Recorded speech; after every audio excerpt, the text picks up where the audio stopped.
আসসালামু আলাইকুম রহমতুল্লাহি বারাকাতু। আশা করি সকলেই ভালো আছেন। আলহামদুলিল্লাহ, আল্লাহর রহমতে আমি ভালো আছি। এই যে 10ই মুহররম,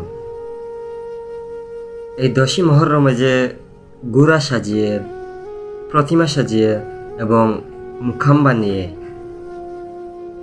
অনেক মানুষেরা যে তাওয়াফ করে এবং ঘোরাঘুরি করে, এগুলো ইসলাম কতটুকু সমর্থন করে এবং এগুলো জায়েজ কিনা তা আজকে আমরা জানবো।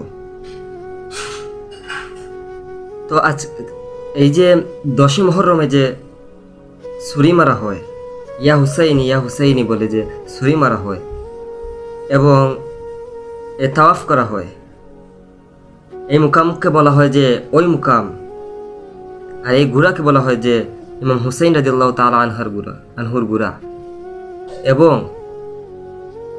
ওই চেহারাটাকে বলা হয় যে ইমাম হুসাইন রাদিয়াল্লাহু তাআলা আনহুর চেহারা।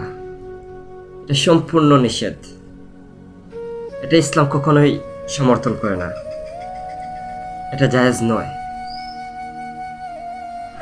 আপনারা যে ইমাম হুসাইন রাদিয়াল্লাহু তাআলা আনহুর প্রেম নিবেদন করে যে ইয়া হুসাইনি বলে যে ছুরি দিয়ে আঘাত করেন শরীরের মধ্যে, তো আমার প্রশ্ন আপনাদের কাছে এটা, ইমাম হুসাইন রাদিয়াল্লাহু তাআলা আনহুর প্রেম নিবেদন করে আপনারা ছুরি মারতে পারেন, কিন্তু ইমাম হাসান রাদিয়াল্লাহু তাআলা আনহুর প্রেম নিবেদন করে আপনারা কেন বিষ খান না? এটাই আমার প্রশ্ন।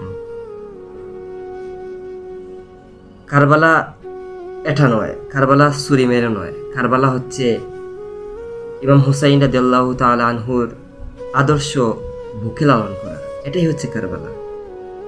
তো আশা করি সকলেই বুঝছে। আসসালামু আলাইকুম রহমতুল্লাহ।